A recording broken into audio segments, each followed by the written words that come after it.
سلام، امیدوارم حالتون خوب باشه. امروز با مهدیه اومدم. یه سلام بده. سلام. من صحبت میکنم یه مقدمه بچینم، بعد بریم دیگه. میرم کنار که مهدی صحبتاشو بکنه. اولین ویدئویی که میخوام تو چنل جدیدم آپلود بکنم، چنل قبلی متاسفانه به مشکل خورد و توی این یه ماهی که مهدی ایران بود بهش گفته بودم که اولین ویدئو رو میخوام با تو بگیرم، چون فکر میکنم ویدئوی خوبی باشه و تا امروز که یه روز قبل از برگشتنشه بعد از یک ماه فرصت نشده دیگه امروز بالاخره شد و اومدیم. مهدی دوست منه، همونطوری که میدونی. حالا یه توضیحاتی بخوام راجبش بدم، الان تقریبا یه سال و نیم شد که تقریبا یه سال و نیمه که کانادا زندگی میکنه، تحصیلی اپلای کرده و چون فکر میکنم به درد خیلیاتون میخوره ازش خواستم که بیاد بشینه اینجا یه ذره راجع به پروسه مهاجرتش و اینکه اصلا این مهاجرته براش چطوری بوده صحبت بکنه، چون خیلی ها پرسیدین اونا. مهدی که برگشت من خودم بهش گفتم که مهدی بعد از این یه سال و نیم که سپری کردی مهاجرت رو چطوری دیدی، چون خودم تو ذهنم همیشه به این فکر میکنم و خیلی قشنگ داشت حرف میزد که اصلا ایدهش اومد که ما از مهدی بخوایم صحبت کنه. خلاصه که دیگه الان من پرحرفی نمی‌کنم بیشتر از این و تریبون رو میسپارم دست مهدیه که براتون صحبت بکنه. بفرمایید عزیزم. قربونتون برم. سلام. بعد اینکه در وهله اول من از این کلاه گذاشتم که موهام شلخته نباشه، اذیت نشه. انقدر که کامنت گذاشتین این موهای مهدیه رو مرتب کنین، لذت میبره دیگه از ما. در وهله دوم راجع به پروسه اپلای و اینا که خیلی نمیخوایم صحبت بکنیم، راجع به خود تجربه مهاجرت. ببین هر چی که دوست داری بگو، ولی کلا چون الان مهاجرت یه جوریه که انگار مد و ترنده و همه فکر میکنن که باید برن، خب اینو دلم میخواد راجبش بگی، همون چیزایی که به من گفتی دیگه. یه جوری شده کلا که الان همه احساس میکنن که باید تیکش بخوره و باید مهاجرت بکنن، ولی واقعا آدم به آدم فرق میکنه. یعنی اون تجربه‌ای که من داشتم، حالا منم الان خیلی وقت نیستش که رفتم، ولی اون تجربه‌ای که من داشتم برای من یه جوره، برای یکی دیگه یه جور دیگه است، کاملا واسه هر کسی متفاوته. و اینکه کلا من چیزایی که شنیدم راجع به مهاجرت خیلی اغراق‌آمیزه. یا یه سریا میگن بهشت برینه، یه سریا میگن هر ایرانی مهاجرت میکنه میره بدبختی میکشه.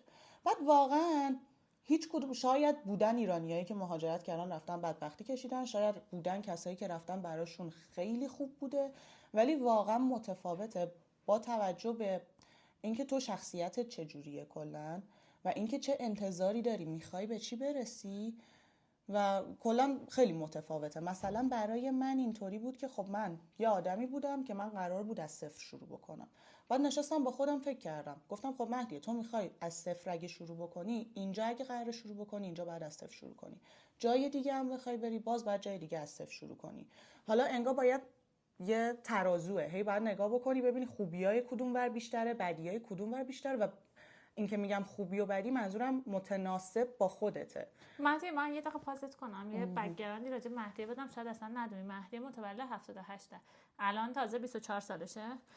موقعی که داشت تو پروسه اپلایش بود 21-2 سالش بود که دیگه حتی تو پروسه کارشناسیش من یادم ترم 5 و 6 بود دیگه زبان میخوند، همزمان کار میکرد و از اون موقع این پلنه رو داشتش و برای ارشدش اپلای کرد. در واقع یه ذره مسیر مهاجرتش رو خیلی زودتر شروع کرد از بقیه و با این حالت رفت که این بک‌گراندم بهتون بدم که نه ساپورت مالی خانواده داشت، نه هیچ اتفاقی نبود که بگه که حالا مثلا من یه پدر مادری دارم که همه هزینه‌هامو میدن برم اونور ببینم چه خبره. خب اینم خیلی مهمه که تو از چه بک‌گراند، از چه خانواده‌ای داری میری بیرون، وضعیت تحصیلت چطوریه، فکر تو چطوری هستش. خب اگه فکرت اینه که یکی بخواد همش تامینت بکنه، خب خیلی اذیت میشی. مهدی یه چیزی که برای من وقتی رفت خیلی جالب بود این که من خب توی مدتی که رفت تقریبا 400 روز نبود، شاید ما 300 روزش رو با هم ویدیو کال کردیم و من هر روز چون حسا رو میگیرم دوست نزدیکم بود اینطوری بودن که خب تو کی هومسیک میشی. اینو اونجا هم خیلی به من گفتن، ولی به نظر من اولش با خودم گفتم نکنه مهدی داری انکارش میکنی، چون که خیلی طبیعیه. یعنی واقعا هر کی که میاد اونجا یه بازه مثلا افسردگی یا هومسیک بودن داره و این طبیعیه. یعنی اگه کسی این اتفاق براش بیفته از نرمال بودنشه، یعنی اصلا کاملا عادیه. و من گفتم نکنه این اتفاق برای من نمیفته به خاطر اینه که من دارم انکارش میکنم. بعد دیدم که نه، دلیلش این بوده که من انتظار هر اتفاقی که قرار بوده برام بیفته رو داشتم. یعنی توی ذهنم بوده که خب من الان برم قراره مثلا با این مواجه بشم، مثلا چه میدونم دنبال خونه بگردم، قراره کار بکنم، قراره همه اینا، چون توی ذهنم بوده انگار شوک نشدم خیلی. و کسایی که اپلای میکنن، حالا من نمیدونم که مثلا شماها چقدر در جریان پروسه ها هستین، من خودم هم خیلی نمیدونم روش های دیگر، فقط چیزی که میدونم راجع به تحصیلیه. ولی قول مرحله اول زبانه، باید در حدی زبان بخونی که نه فقط مثلا ریکوایرمنت ها رو میت بکنی، بعد از اینکه تو به ریکوایرمنت برسی باید در حدی باشی که بتونی راحت مکالمه داشته باشی با آدما. قول اولو که رد کردی میرسی به قول دوم، پذیرش بخوای بگیری، اونم که تموم بشه، بعد اینا هر کدومش سخت و استرساست. بعدش واسه ویزا اقدام میکنی و اینجا معمولا همه فکر میکنن تموم شد، ولی تازه داره دیگه شروع خوشحالیه. میشه. یه چیزی که من از مهدی همیشه تو زندگیم خوشم میاد اینه که همین که منتظر نبود که اگه بگه که من این تیکه زبانم بخوره مهاجرت کنم، از فردا زندگی خوشحال من شروع میشه. خب اینو تو خیلی از آدما من میبینم که منتظر یه اتفاقی برای خوشحالیه، نه فقط مهاجرت، ازدواج. یه روزی من یادم شیفت بودم با آرزو که برات تعریف کردم فکر کنم، یکی دو روز قبل از عقدمون بود که من و آرزو با هم کشیک بودیم. میگم الان چه حسی داری عقد می‌کنی؟ بعد گفتم که هیچی، من میدونم که قراره همه چی یه ذره سخت‌تر بشه، ولی اگه با این دید بری ازدواج کنی که خب من الان ازدواج کردم، خطبه عقد خونده شد، از فردا که من بیدار شم همه بدبختی‌های زندگیم حل شده و من یه آدم خوشبختم. اصلا منتظر اون روز بودن تو زندگی غلطه. خیلیامون منتظریم کنکور بدیم، بعدش خوشحال باشیم، ازدواج کنیم، بعدش خوشحال باشیم، بچه بیاریم، بعدش خوشحال باشیم، بچه‌مون بزرگ شه، بعد راحت شیم. دیدیم مثلا مامان بابا میگن شما بزرگین دیگه ما راحت میشیم. باید اینو بپذیریم که هیچ روزی فرا نمیرسه که یهو همه شرایط زندگی خوب باشه. حالا یکی مثل مهدی تو 20 سالگی به این نتیجه میرسه، یکی مثل من نزدیک 30 سالگی به این نتیجه میرسه و هزاران آدمی که 50 سالشون هنوز دارن به در و دیوار میزنن، خودشونو میکشن، ازدواج میکنن، میبینن خوشحال نیستن، بعد فکر میکنن که نکنه ازدواج من غلط بوده، بذار از این یکی طلاق بگیرم با دومی ازدواج کنم، لابد تو دومی خیلی بهتر. و همش توی هیجانای اولیه یه داستانی میمونن. توی مهاجرت هم معمولا آدمایی که میرن اولش یه هیجانی دارن که تو اونم نداشتی خیلی، یعنی خیلی عادی بود مهدی، چون خیلی باهاش حرف زدم میدونم. اون هیجان اولیه هر چیزی رو آدما میخوان ادامه داشته باشه. زندگی واقعا اینطوریه که میری بالا میای پایین، میری بالا میای پایین. خیلی‌ها دوست دارن فقط اون بالا بمونن، اون سختی‌ها رو تحمل نکنن و فکر میکنن یه روزی زندگی میرسه که این سختی‌ها تموم شد، رسیدن این بالا و همینطوری صاف خوشحال قراره باشه و توان تحمل اون سختی ها رو نداره. ولی تا اون سختی ها رو نکشی، اون بالا پایین ها رو تجربه نکنی، نمیرسی به اون حالی که دیگه بدونی که زندگی همینه دیگه، بپذیری. به اون پذیرشه که رسیدی، به نظرم بعدش میشی مهدی. من واقعا خودم فکر نمیکنم، من که مهاجرت رو تجربه نکردم، ولی واقعا خودم هر روز اینطوری بودم که واقعا دمت گرم. حالا خودش از شرایط کاری و درسیش بگه، شیفتایی که مثلا میرفت 11 ساعت 12 ساعت کار. آره خدایی یه بحث مالیه کلا باید آدم در نظر بگیره، یه بحث رفتاری شخصیتی ایناست که باید در نظر بگیره. مالی هم تا حدی به شخصیت اثر میذاره، ولی حالا به طور کلی من توی ذهنم این بود که من که قبول شدم، من پارشال فاند قبول شدم. کلا بچهای ارشد یکم سخته بخوان فول فاند قبول بشن. پارشال فاند قبول شدم، دانشگاه شهریه منو مثلا کاور میکنه، ولی من میدونستم که برای هزینه زندگی باید کار بکنم. از اولش همون رفتم ماه اول و اینا دنبال کار گشتم، کار پیدا کردم. الانم بودم کار جنرال انجام میدم، یه دانشجو هم مثلا دارم کار جنرال انجام میدم و حتی بعضی وقتا شیفتای طولانی وای میسم و مثلا بقیه به من میگن چطوری میتونی و اینا، ولی شاید مثلا نمیدونم باورپذیر نباشه، ولی من حتی از اونم لذت میبرم. مثلا میدونی برای من مثلا میگم یکم شخصیتی میشه، برای من جالبه که مثلا کاستومرها میان با من حرف میزنن، به من میگن روزشون چه شکلی بود. بعد مثلا من با اونجا غالبا مثلا با بچهای 15 16 ساله کار میکنم، یا مثل معمولا یا مثل ما دانشجو هم کسایی که کارهای جنرال انجام میدن، یا بچهای مثلا 15 16 ساله کانادایی هن که مثلا مامان باباشون فرستادنشون که مسئولیت پذیر بشن. و برای من مثلا صحبت کردم با اینا که مثلا ببینم دیدشون چیه برای زندگی، اینا خیلی جالب بود. مثلا یکیشون بود دوست داشت که هدفش این بود که نجار بشه. بعد این خیلی برای من جالب بود که مثلا چقدر این ذهنش بازه که مثلا نمیگه برم دکتر بشم تو 15 سالگی، بعد هدفه، یعنی قشنگ برای من تعریف میکنم، میگم من تا این سن میخوام مثلا این کار بکنم، بعد یه کارگاه بزنم، بعد مثلا دیگه برسم به طراحی و اینا. و خیلی برای من کلا هیجان انگیزه. ببین یه چیزی بگم، اینایی که مهدی با دید مثبت بهش نگاه میکنه خیلی هم هستن که کالچورال شاک میشن قشنگ. یعنی من خیلی هارم دیدم تو همین اینستاگرام و اینا میان میذارن که او مثلا تو آمریکا بچه ها 9 سالگی اینطورین، ما اینطوری بودیم، ما چه بدبخت بودیم، پس به خودشون این حقو میدن که تا آخر عمرشون تو بدبختی بمونن، به خاطر اینکه ما مثلا دبستان تو ایران میزدن تو سرمون میگفتن مقنعه سر بکن، هیچی به ما یاد نمیدادن. اوکی مهدی اینا رو داره میبینه، ولی هر روز با ذوق برام مثلا همین داستان نجاریه رو تو ویدیو کال بر من تعریف کرده بود که مهری مثلا یکی هست داره میاد بهش میگم که میخوای چی کارشی، میگه میخوام برم کارگاه نجاری. کدوم بچه 14 15 ساله‌ای تو ایران ازش بپرسی اصلا جرأت اینو داره؟ این جرأت هم از ما گرفته بودن تو بچگی. جرأت من تو جرأت داری بگو میخوام آرایشگرشم؟ یکی میزن در دهنت یا اول برو دکترش بعد آرایشگرش. خب این دید آدم ها، من از پس همه این اصلا هدفم از این ویدیو این بود که بگم دید آدم چقدر میتونه توی زندگیش تاثیر ده، نه تو زندگی، نه تو مهاجرت، همه جای زندگی شما، همه جا. یه روز من آرزو که شیفت میرفتیم استوریای مثلا باحال میذاشتم، یکی نوشت که او چقدر بیمارستان خوش میگذره، بعد استوری گفتم آرزو بیمارستان خوش نمیگذره، بیمارستان جاییه که خوش میگذره، نه همش مریض میبینی، همش درد اتن میزنه تو سرت، رقابت‌های مسخره هست، امتحان، بیخوابی، بدبختی، یعنی کل 7 سال پزشکی بدبختی از نظر من. ما میگشتیم اونجا یه چیز باحال مسخره پیدا کنیم بهش بخندیم. خب ولی عدید آدم ها اینه که او مثلا اون مهاجرت کرد، واو، اون دانشجوی پزشکی شد، واو. ما اون قسمت قشنگاشو پیدا میکنیم. آدم ها معمولا قسمت قشنگا رو نشون میدن دیگه، ولی قسمت سخت داره. مثلا من در حدی که مثلا انقدر خسته بودم قدرت تکلمم و از دست میگه، فارسی هم نمیتونستم حرف بزنم، ولی اونم داره. ولی مثلا من اون خستگی هرم دوست دارم، باعث میشه که تو وقتی که خیلی زیاد خسته ای، موقعی که داری تفریح میکنی اون تفریح بیشتر بهت میچسبه. یا مثلا وقتی که عمیقا ناراحتی رو تجربه میکنی، اون موقعی که باید یه اتفاقی برات میفته واقعا خوشحالی. بعد خب اینا رو من دوست دارم.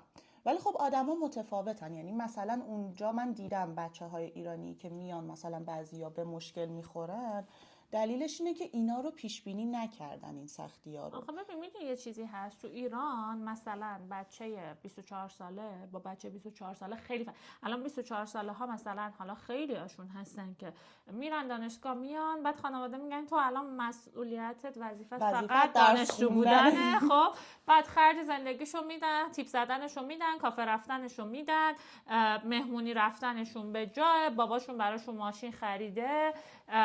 حالا خودم هم تا حدود اینطوری بودم، اما من زندگی منو اگه ول میکردم میبرد به این سمت. خودم یه جایی وایسادم که نه، من میخوام مسیرمو یه ذره کج کنم که اون مسئولیت پذیریه رو تجربه کنم.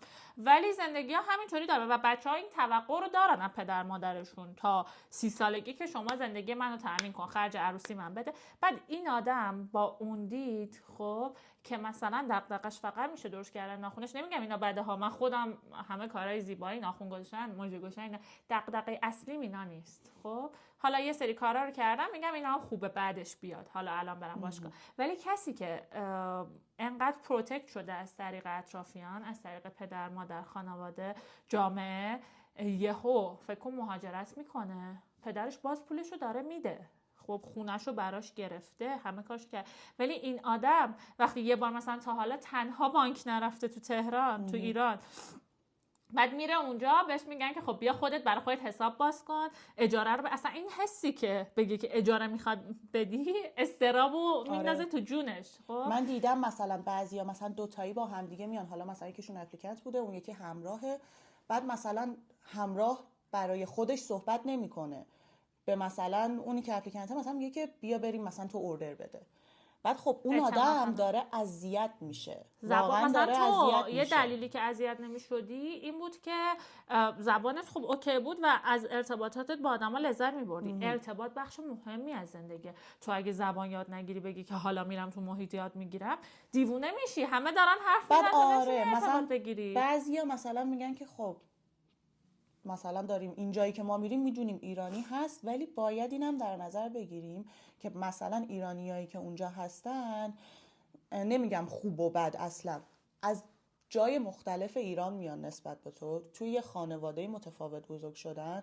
نمیگم که مثلا تو خوبی اون بده یا برعکس، ولی با هم متفاوتیم. یعنی مثلا فکر نکن که مثلا تو میری اونجا صرفاً به خاطر این که مثلا جفتتون ایرانین میتونین با هم دیگه باند بشین یا مثلا خیلی این رابطه آدم هم های خیلی خوبی داشته ببین باشین. تو مهاجرت به نظرم یه چیزی که مهمه اینه که از این که بیای بیرون جهان رو ببینی نه کشور رو. دقیقاً. خب همه آدمیم، این ایرانیه، اون هندیه، اون افغانه، این نمیدونم این جایی. از اون دید وقتی بتونی بیای بیرون دنیا زاویه دیدت باید وسیع‌تر بشه به نظرم.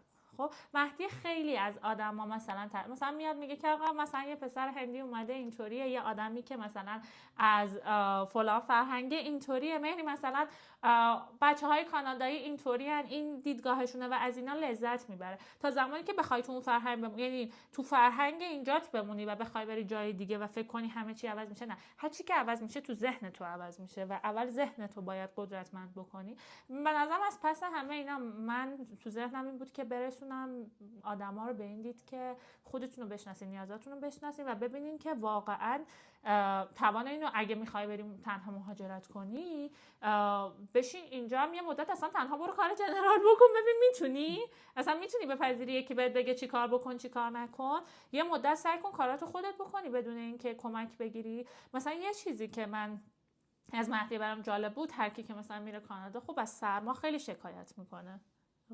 من هیچ وقت از مهدی نشدم مثلا بگی دلم غذای ایرانی میخواد، دلم مثلا هوای ایرانو میخواد، وای اینجا دهنم تو سرما سرویس شد. خب اینها هیچ وقت نبود، چون اینا رو پذیرفته بود آلردی. زمانی که میخواست بره پذیرفته بود که مهدی تو قراره بری بدبختی بکشی، تو قراره بری کار کنی، هیچکی قرار نیست به تو پول بده، تو قراره بری دانشجو بشی با یه زبون دیگه. همه رو از قبل شاید بدترش رو تو ذهن تصور کردی. ولی آیا ارزششو داره؟ آیا با این حال، با همه اینا که تهش اینو ازت پرسیدم که تهش میخوای که مثلا این اتفاق برات بیفته یا نه؟ که برای من اینطوری بود که من فکر میکنم ارزششو داره، به خاطر اینکه من احساس میکنم که من الان میتونم برای 2 سال دیگه هم برنامه ریزی بکنم و خب این خیلی برای من ارزشمنده. میدونی وقتی که من مثلا همیشه مهری یه چیزی میگه خوشحالی یه مفهوم جمعیه. یعنی اینکه آدما تو وقتی که میبینی تو خودت مثلا پول داری همه کار میکنی و اینا، ولی وقتی میبینی یکی که کنارته نمیتونه مثلا نیازهای ابتداییشو مثلا برآورده بکنه، خب تو هم قاعدتا حالت خوب نیست. یه سری چیزا واقعا نیاز ابتداییه، انقدر ماها مثلا سخت شده رسیدن بهش که الان مثلا شده یه چیز مثلا لاکچری، پا میشیم مثلا میگیم بریم با هم بیرون قهوه بخوریم، در صورتی که من اونجا میبینم که یه هوملسم هم $1 رو داره قهوه بگیره. میدونی مثلا من که الان یه کارگرم از نظر مالی با اون کسی که مثلا چه میدونم استاد دانشگاه فرق داریم، خیلی فرق داریم، مثلا اون سفرهای مختلف میره و اینا، حالا مثلا نمیتونم این کارا رو بکنم، ولی نیازهای اولیه‌مون رو جفتمون میتونیم. غذا، خوراک، پوشاک، مسکن، آره واقعا اینو میشه. نیازهای اولیه انسان برای اینه که یه سطح زندگی خوب داشته باشه، منتال هلث داشته باشه. بعد مثلا خب یه سری چیزا برای من مهمه، این که مثلا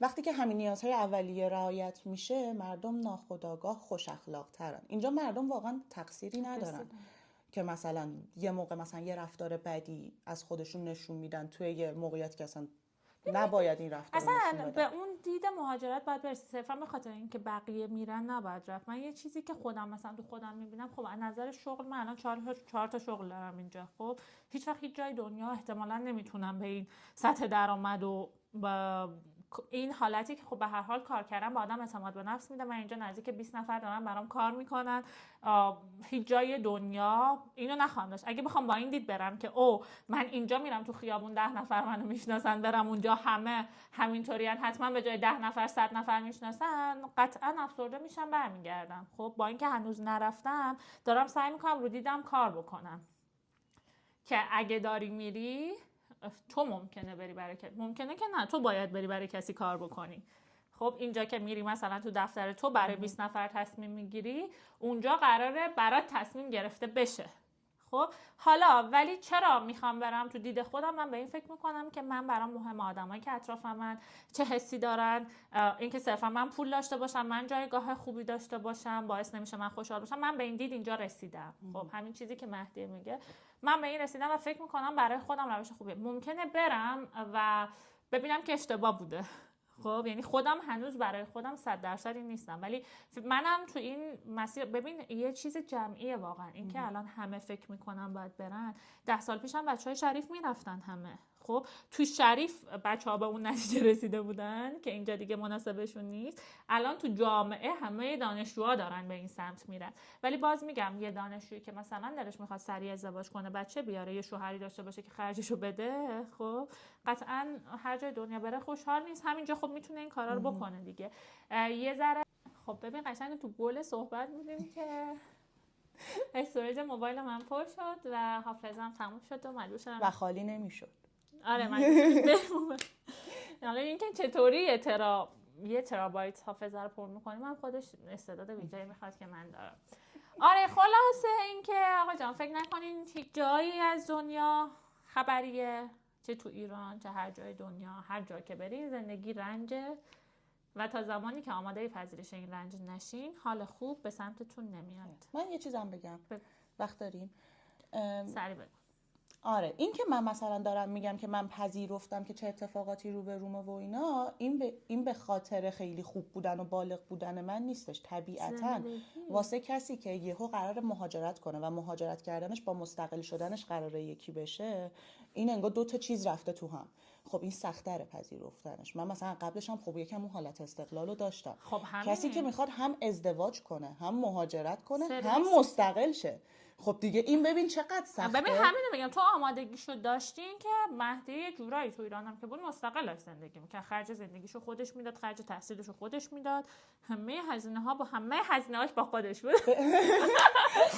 به خاطر همین این فکر کردم بهش اذیت شدن اینا همه طبیعیه، فقط ولی اینا چیزایی که آمادش باشین، باید آدم در نظرشون بگیره. مثلا این که میگم آقا تو اگه اینجا از بابات پول تو جیبی میگرفتی یه مدت برو 6 ماه سر کار جنرال، به خاطر اینکه آماده بشین دیگه. زندگی آدمو آماده میکنه.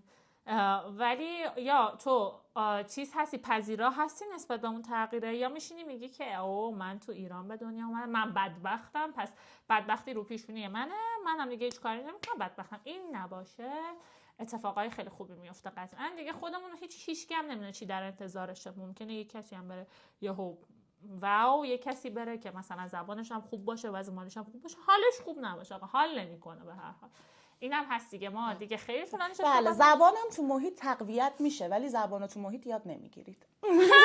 بعد خیلی رو زبان حساسه، چون که کسایی که میان کار کنن میبینه که چقدر اذیت میشن، که اذیت میشن واقعا.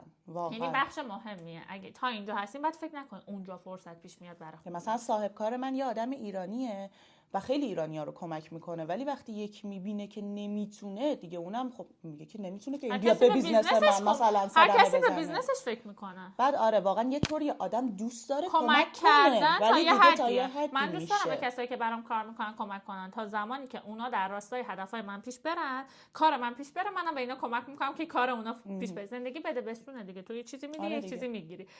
هیچ کسی نمیتونه شما رو بکشه بالا. اگه با شوهرتون دارین میبینین شوهرتون زبانش خوبه، نشینین فکر کنین که خب شوهر من زبان، ممکنه یه روزی اصلا رفتی اونجا شوهر دیگه تو رو دلش نخواست.